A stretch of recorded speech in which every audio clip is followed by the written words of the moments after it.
Who was having the dog to go and eat. Right. Did you see that video? Right, I saw it. And I looked, eat our pets yes, here. They don't know.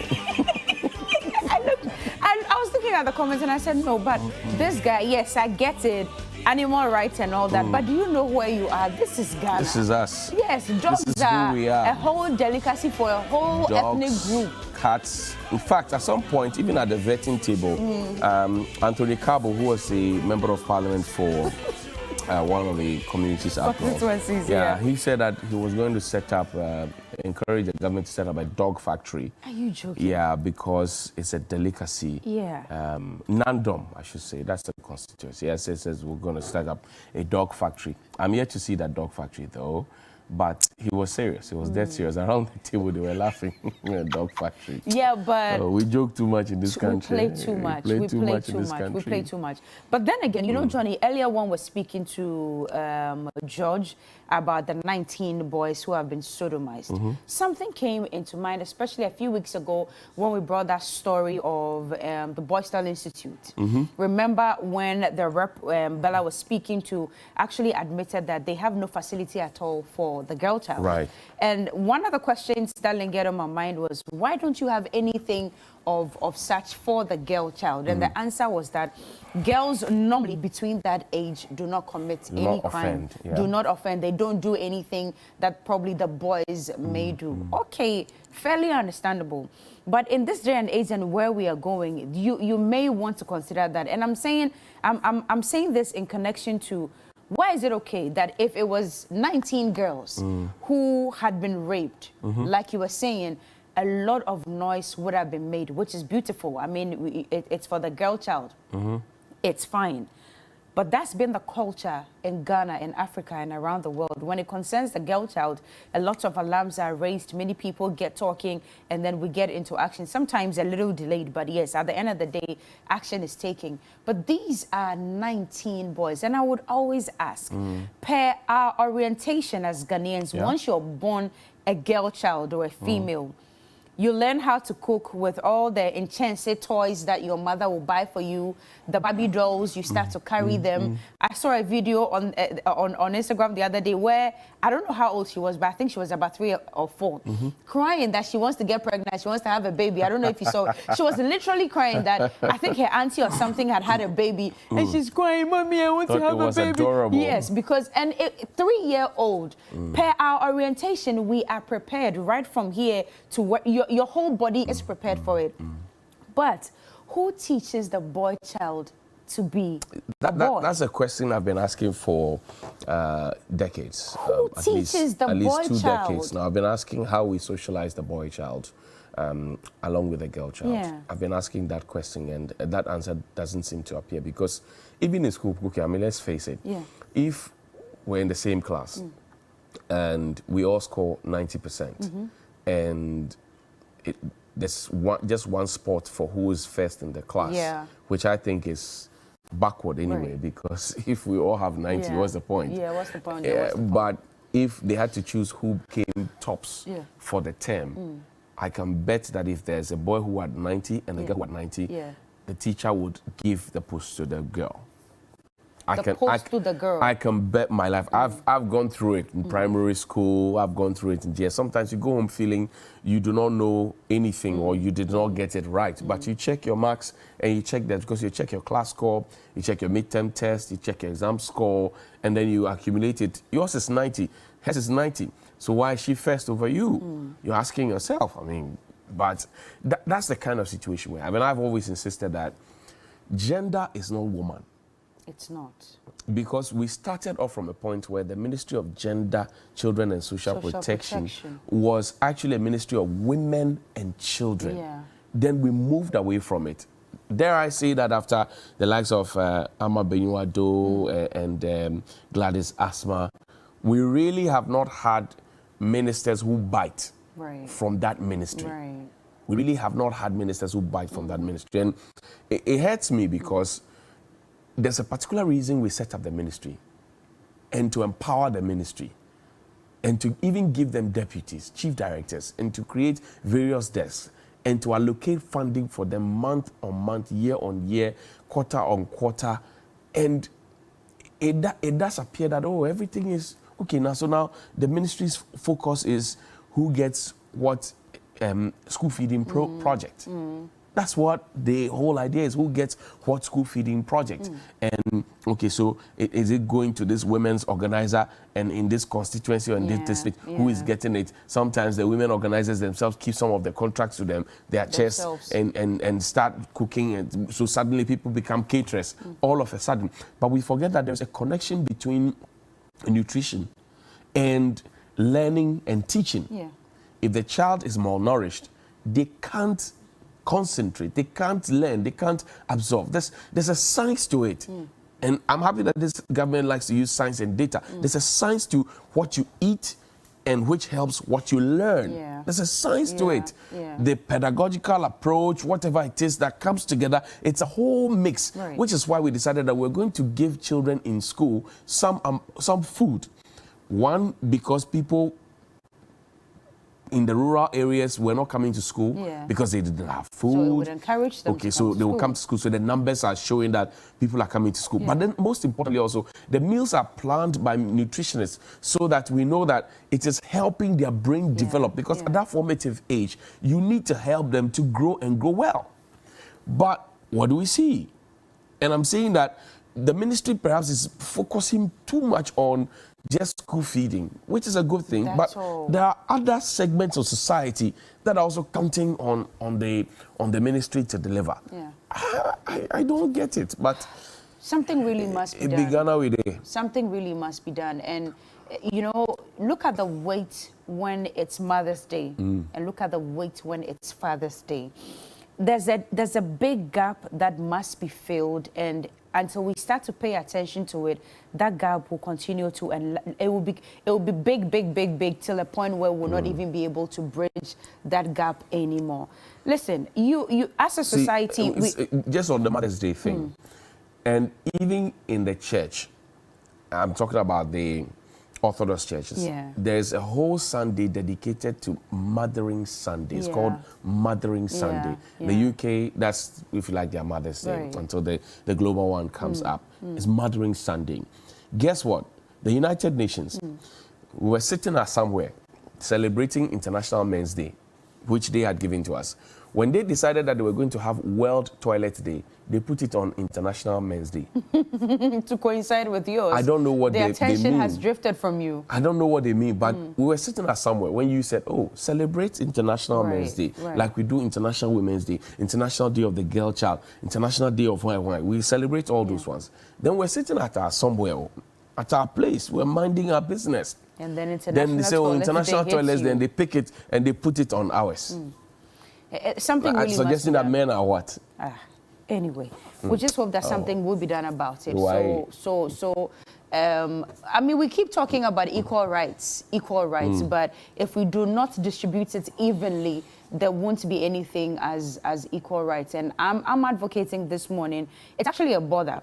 It's a bother because there are men in this country who don't even know how to show emotions. Just because you have to be tough. You have to be rigid. That's who the man should be. No, but the man is a human being first, even before being the man or being a boy child. Can you teach the man how to show emotions? If there's something wrong with them, it's okay for the woman to cry, but so they are keeping everything to their chest. If something is bothering them, they don't tell their wives, they don't tell family. By the time you realize they've committed suicide, they've taken their lives and all that. When it comes to disciplinary issues, it's okay, he's a boy, leave him. He will survive. No, but these things must be corrected, else that gap that we have created in society will never, ever, ever be. It's a whole broad issue that we are ignoring for the boy child.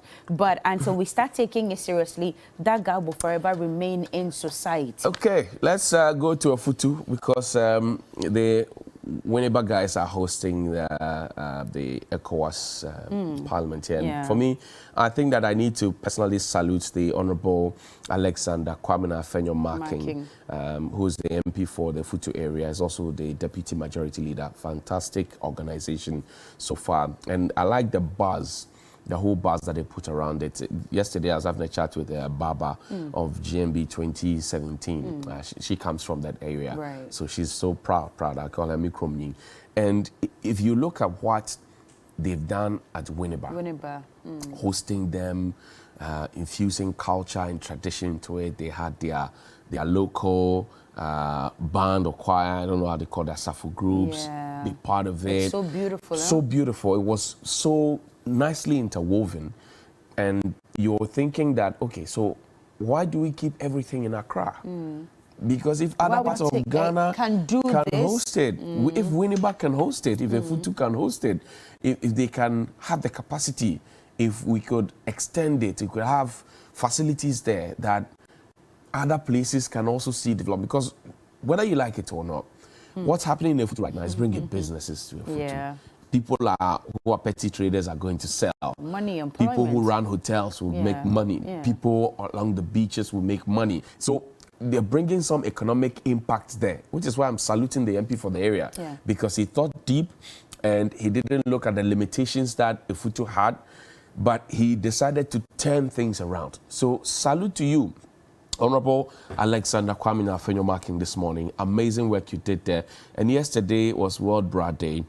They brought no Bra Day, and they brought us some nice maidens. Komla Kluche was there. He took a photo with them.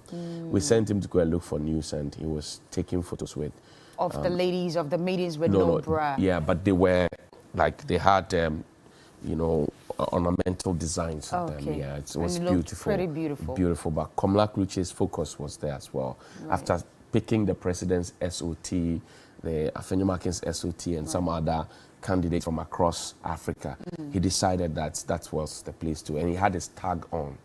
Yeah. Fantabulous. So, I mean, he's an all-round reporter. Yeah, but his focus there yesterday was... If I didn't know you, it would have bothered me, but I'm not bothered at all this morning. I'm not bothered too at all. I'm just saying if I didn't know you, I'm just saying that it was a good report that Komla fly and filed. And just to add to also that the president was very emphatic, President Akufo-Addo, who is the chairman of the ECOWAS, was very emphatic that countries that would alter their, or presidents who alter their rules of election to be able to stay on or stick to power will not be tolerated going forward. And I think that's a very forthright statement indeed. Fantastic. But kudos to Komla Kluche. Fantastic. Kudos to him. I know you, so it's fine. Anyway, the world is ready for you, Johhnie Hughes. It is time for Johhnie Bites. Let's get ready.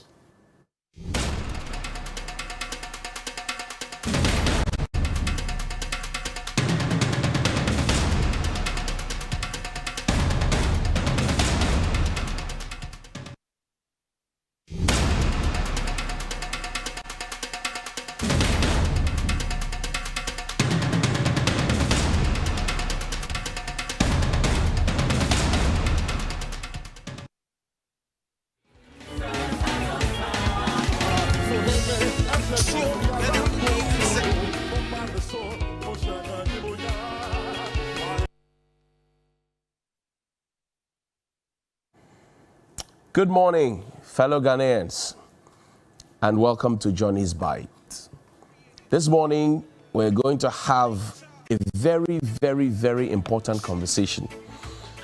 If you're a driver in town, you're a concerned adult like me, and you've been roaming around town, if you like, in Accra, from Kaswa to Weja to Malam to Odoko, you come to Kaneshi First Light, you come to the Bechebi Roundabout, you come to Nkrumah Circle, you come all the way to Adenta, even up onto the Dodua stretch if you're in Kumasi, most of the major places, Ketia, and all of that.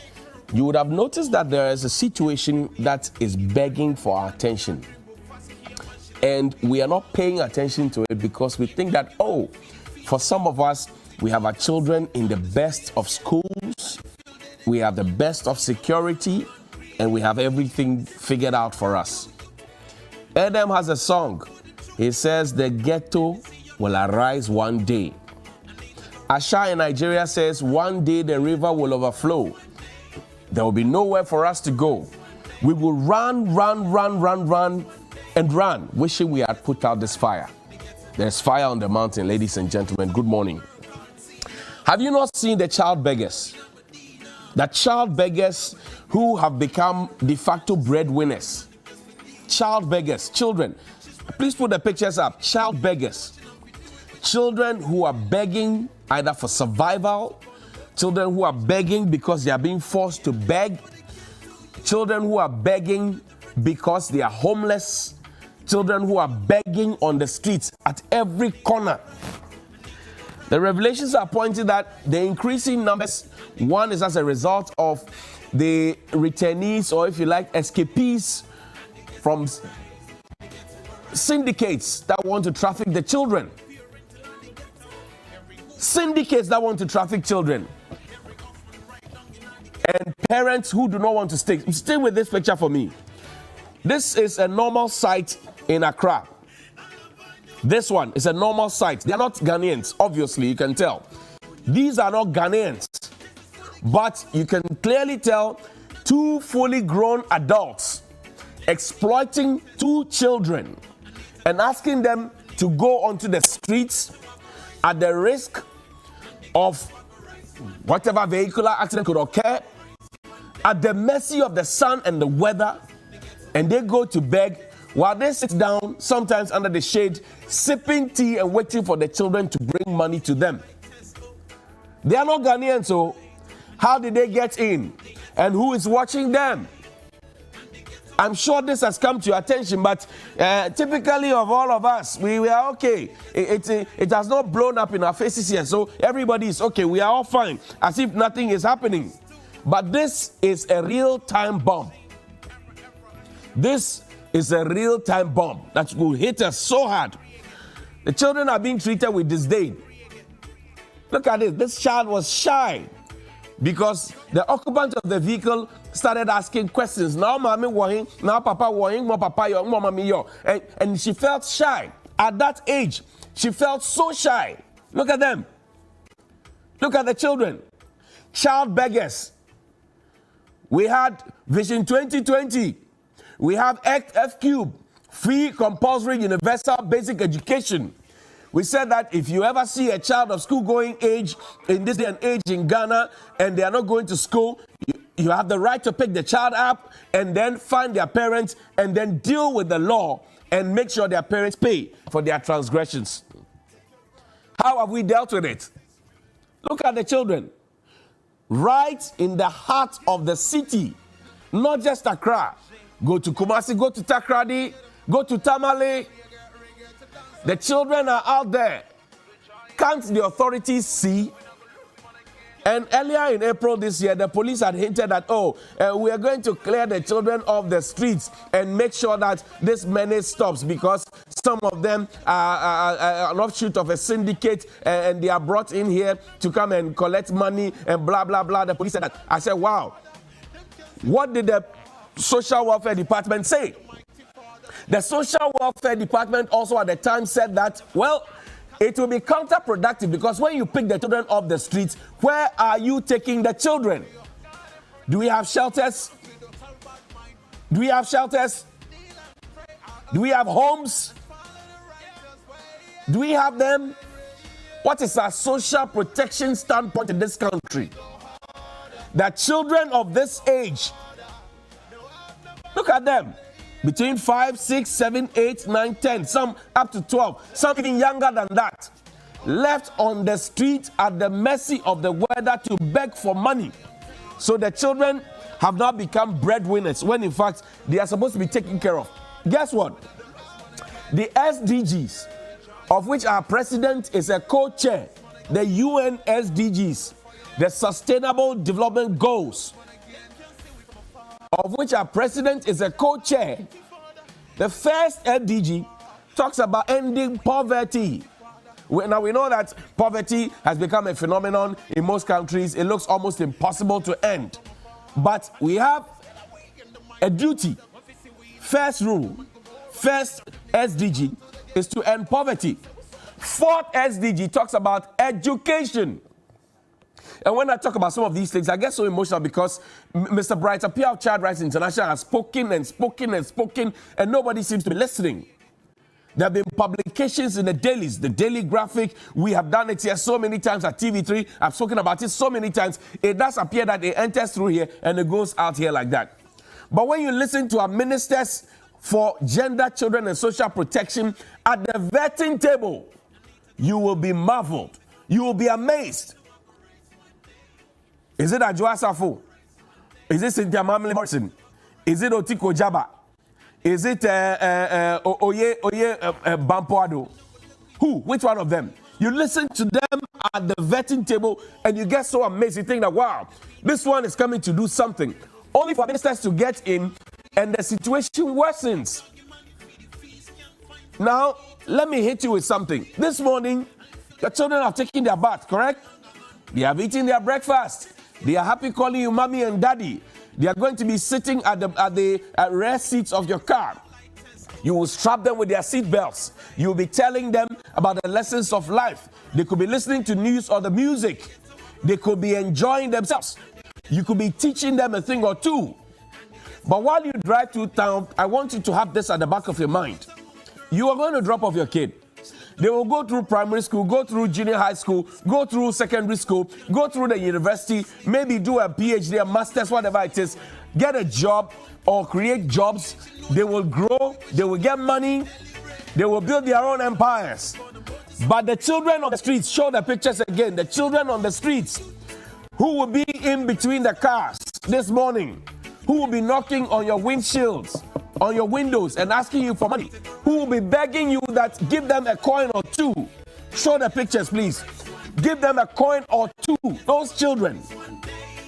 When your children are done with school, they have jobs, they have become responsible adults, prim and proper, well-cultured, well-nurtured, well-bred children. These ones, their counterparts who did not have the benefit of education, of love, of emotion, of security, these children will be the ones who will be coming at them with knives and guns and all of that because they don't know what compassion means. They have no sense of empathy and sympathy. When they are coming at you, they are coming at you. And if you have ever been kwashed before, like they say in the slums, if ever somebody has seen you in a dark alley and collected your phone or your laptop or anything of value to you from you before, you would have noticed. You would have clearly noticed that most of these people are children who grew up in the streets. Children who sleep in the streets. Children who are in the dark alleys. Children who are in the forgotten parts of this country called Ghana.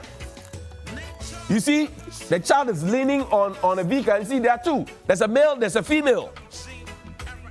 There's a male and there's a female. Teenage pregnancy comes along because once in the ghetto is a lion's den, the survival of the fittest. Our authorities not aware of this lie. They are aware of this situation. Authorities are very much aware of this situation. Do they have a plan? I doubt they have a plan. Because you see, I've raised this question, and even so embarrassing, at the airport junction, the point of entry into this country, the Kotoka International Airport, right at that traffic light, you will see children begging for money right at that place. You will see children begging for money right at that place. What is our anti-human trafficking policy? Is it empty? Is the fund empty? What does it say? Can we not look with pity upon these children? And I said, think about it though. Your children will go to school. They will get their certificates, a degree, everything else. They will be well employed. They will live in gated communities. The people who will come to them on their blind side when they least expect will be their counterparts who never had the benefit of education, who have no sympathy, no empathy, who will come, stab you, kill you, do whatever it is to you just to be able to collect your valuables, to trade and make money off you. This is my passionate appeal. My very, very, very, very passionate appeal. The children, they are watching. Do we care about their future? Because we say, oh, the children are the future. The children are the future. Is it a set of children who are the future, or every child in Ghana is part of the future? Because if we don't let the children appreciate and co-produce the future that we want them to live in, we are working towards futility. This morning you are driving your children to school. If you have no child, think about it. You will have a child one day. If you have a child, you take your child to the best of schools. You want your children to go to the Montessori's. You take your child to Sunday school so that they will imbibe in them good tenets and Christian morals. You take them to the mosque so that the sheikh will preach to them. The mother will tell them things in the religious books so that they can be good citizens. But these ones have no benefit of those ones. And you see, every now and then, we will come and have a meeting and have a conference, and we bring what we call stakeholders together, and they will drink tea and they will clap their hands for themselves, read speeches and hear the speeches, and then when they get up, the situation gets even worse than it was before. Their children are not part. And I always say, when those who make your policies are not feeling the pain of the masses, they will make policies that does not make sense to the plight of the masses. I say that again. When those who make the policies that are supposed to be responding to the needs of the masses, are they themselves detached from the masses, their policies do not make sense to the plight of the masses. Their policies would never make sense to the plight of the masses. And guess what? Most of those policy holders will actually drive through those intersections, right from Kaswa all the way at top speed with a motor siren, a motorcade in front of them. So they hardly even see what's going on. It is you and I who get stuck in traffic, who get now harassed by these children. Initially, they used to beg. Now they come harassing. Some spit on you. Some will even break your side mirrors. Some come with iron bars. They threaten you that if you don't give me money, I will beat you up. And these were boys that we saw at 6 years. Now some of them are 12 years. Some of them are 15 years. Some of them are 10 years. They are becoming emboldened because in the ghettos, they are beaten by the people who are older than them. They are beaten up. Some of them, they are introduced to sex too early. Some of them are doing drugs. The ghetto will rise one day, oh. The ghetto will rise one day, oh. You who are in authority, when you drive through town and you see these children and you get to your home and you honk your horn and then the gate is open, it could be automated so you can open it yourself from your car, and you get in and your children come to hug you. Do you compare the two scenarios? Do you ever pause to think about it? Are you able to sleep when you lie down to sleep, knowing that it is your job to make sure that the children are not on the streets, but the children keep coming onto the streets? Do you sleep? Do you feel happy when you say that, we are reducing this by these figures and we are making policies here and there, we are making speeches and go to international conferences and all of them? Are you able to sleep? You take per diem for it. The children are begging and bending for your attention. This is a menace, and it will blow up in our faces if we don't fix it. The child beggars menace is a threat to our future. Manuato.